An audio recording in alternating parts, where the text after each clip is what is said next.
কলা ওয়াদুহা কসাব, সকাল বেলার যে রৌদ্র উঠে ওই রৌদ্রের আলোটার কসম, ওয়াল্লাইলি কসম, রাতের ইজা সাজা আই ইজা সাকানা, রাতটাকে যখন আমি আল্লাহ একেবারে থামায় দিয়েছিলাম, আমার দোস্ত রাতের অংশে মেরাজ করে আসলেন। মাহফিলের জায়গায়, চাঁদের জায়গায়, সূর্যের জায়গায়, রায়পুরার জায়গায়, ঘড়ি কাটা 12টার জায়গায়, যে যেখানে আছে সবাইকে স্টপ করে দিলেন। নবী ঘুরে আসলেন, মাঝখানে 27 বছর চলে গেল, আবার 12টা থেকে শুরু।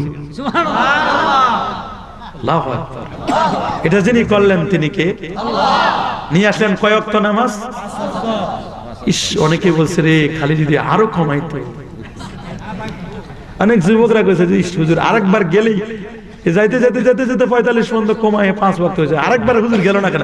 অনেক যুবক কইতেছে হুজুর আরেকবার যাইতো তাহলে 3 ওয়াক্ত পাইতাম তো হইতো। পড়া কপাল, আরেকবার কেন? যদি 1 ওয়াক্ত হইতো ওইটাও পারতাম না।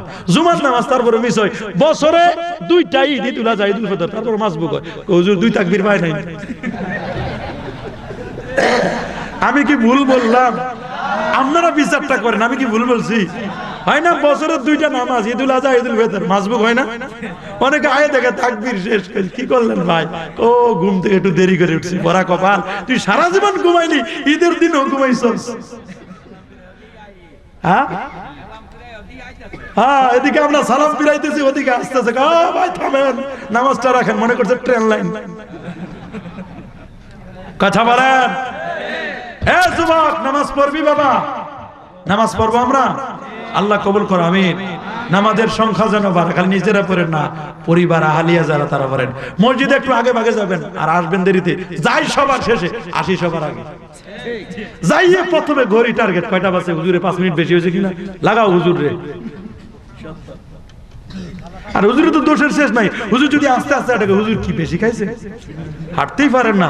হুজুর যদি দ্রুত আটাকে, হুজুর ক্ষুধা বেশি লাগছে, আস্তে আস্তে যাক না। হুজুর কি হ্যাং হয়ে থাকবে মনে করছে? কি বিপদ হুজুরের! হুজুর তো সাদা কাপড়, ময়লা লাগলেই দেখা যায়। হুজুর খালি একটু তাকাইছে, তাতে শেষ, হুজুরের চাকরি খতম। আর উনি নিয়ে ঘুরতেছে অলরেডি। হ্যাঁ, কথা বলে না কেন? উনার কোনো দোষ নাই। হুজুর খালি কোনো কারণে হঠাৎ চোখে পড়ে গেছে, হয় না? সাবধান, হুজুররাও মানুষ, মানুষ না, মানবীয় সুরত আছে না। অনেকে মানুষ মনে করতো হুজুররা কি বিয়েও করে? আগে তো মানুষ মনে করতো। দেখেন হুজুরদের ছেলে মেয়ে বেশি, কথা বলে না কেন?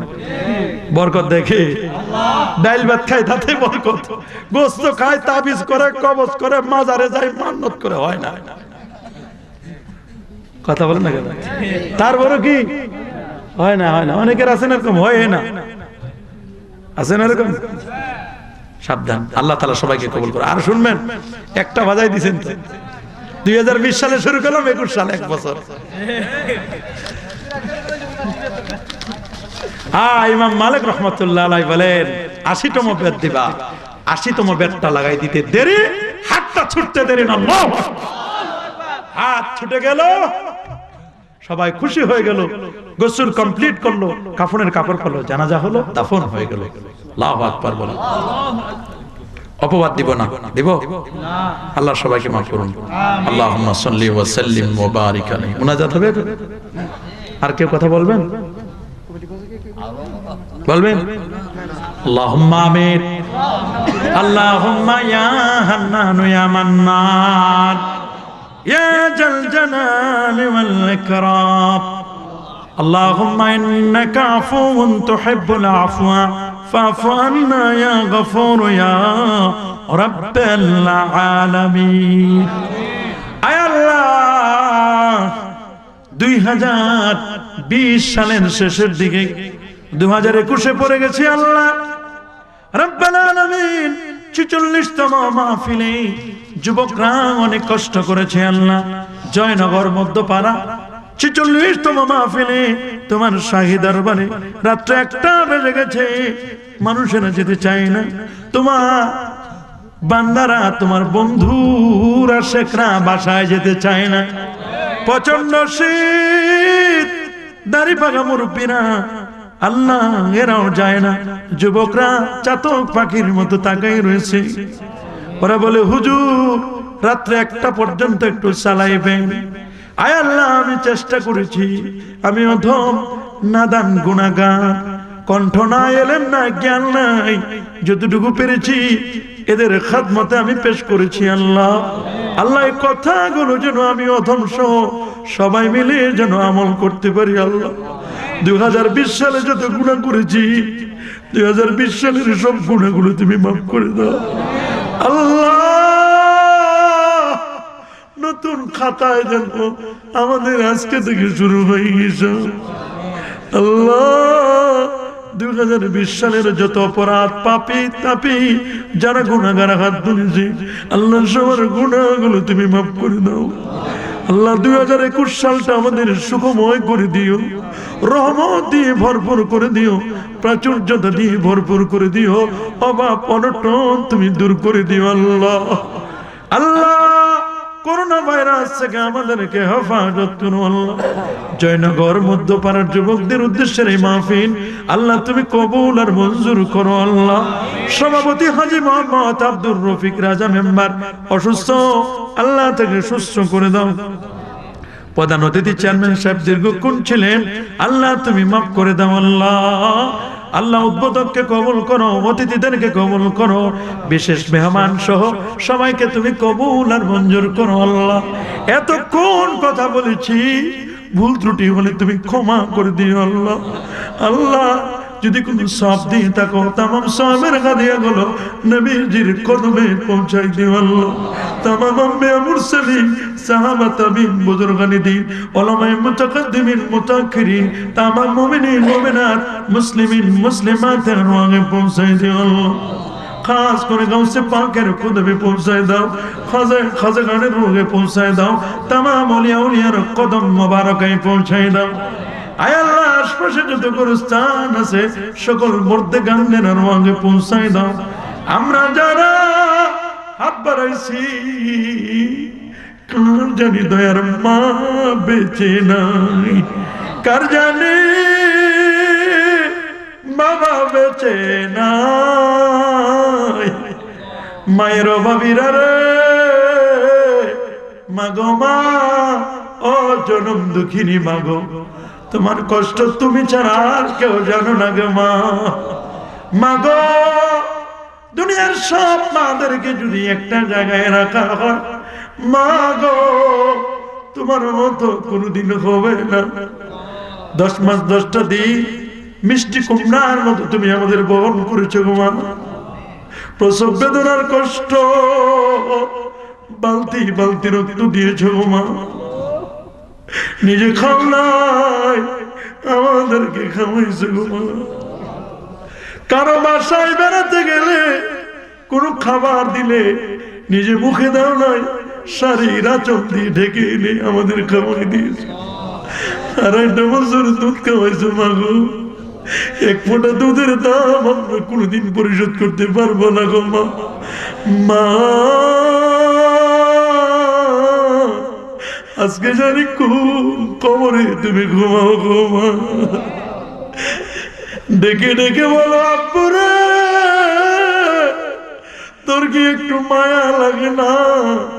তোর মার কবরের কাছে কি তোর একটু আইতে মন চাই না? আজকে যে বিছানাটায় ঘুমাও, তোমার মা আমি একদিন ঘুমাইতাম। বাবা গো আজকে জানি কোন কবরে তুমি চাইতো গো বাবা।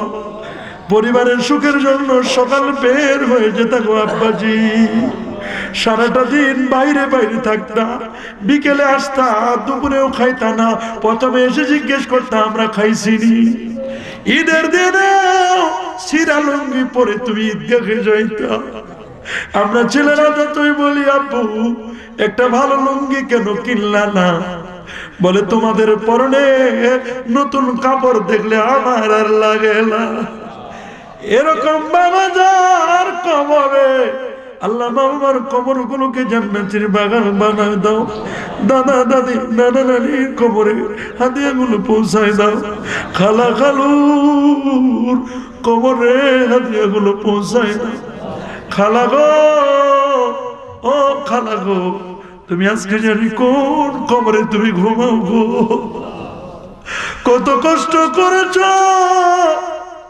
মা গো, কত কষ্ট জানি তুমি করেছ গো মা।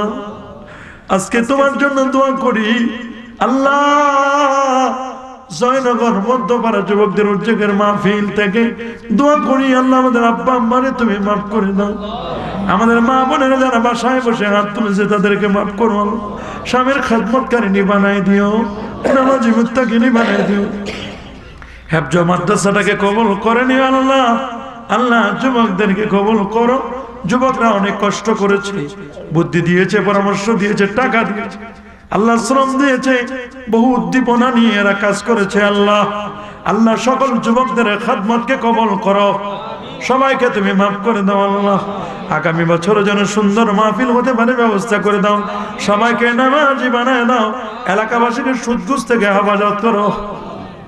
আল্লাহ বিদেশে যারা আছেন সবাইকে তুমি কবুল করো, সবাইকে মাফ করো। জানি না কার মনের কি ব্যথা, সবাই চক্ষু দুটো বন্ধ করুন, মনের কথাগুলো আল্লাহর কাছে বলুন। কার জানি রে আজকের মুনাজাতটা জীবনের শেষ মুনাজাত। আল্লাহ ও আমার আল্লাহ, আল্লাহ আল্লাহ আল্লাহ গো, কাউরে তুমি খালি রেখে ফেরত দিও না আমার আল্লাহ। আল্লাহ সবাইকে তুমি মাফ করে দাও আল্লাহ। আল্লাহ ও আল্লাহ, আল্লাহ তুমি কবুল করো আল্লাহ, আল্লাহ তুমি মাফ করো আল্লাহ। আল্লাহ আল্লাহ মুরব্বীদের হায়াত বাড়ায় দাও, আল্লাহ মুরব্বীদের হায়াত বাড়ায় দাও। এলাকার প্রতি খাস রহমত মঞ্জুর করো, এলাকার মানুষদেরকে কবুল করো, আয় রোজগারে বরকত দাও, অভাবীর অভাব অনটন দূর করে দাও, চাকরিজীবীদের চাকরিতে বরকত দাও, ব্যবসায়ীর ব্যবসায় বরকত দাও, সৈয়দ সালামের বাসায় পৌঁছায় দাও, যারা অসুস্থ সুস্থ করে দাও। আল্লাহ মাফ করো। রব্বির হামহুমা কামা রব্বায়ানি সগীরা, রব্বির হামহুমা কামা রব্বায়ানি সগীরা। سبحان ربك رب العزة عما يصفون وسلام على المرسلين والحمد لله رب العالمين بحرمة لا إله إلا الله محمد رسول الله صلوات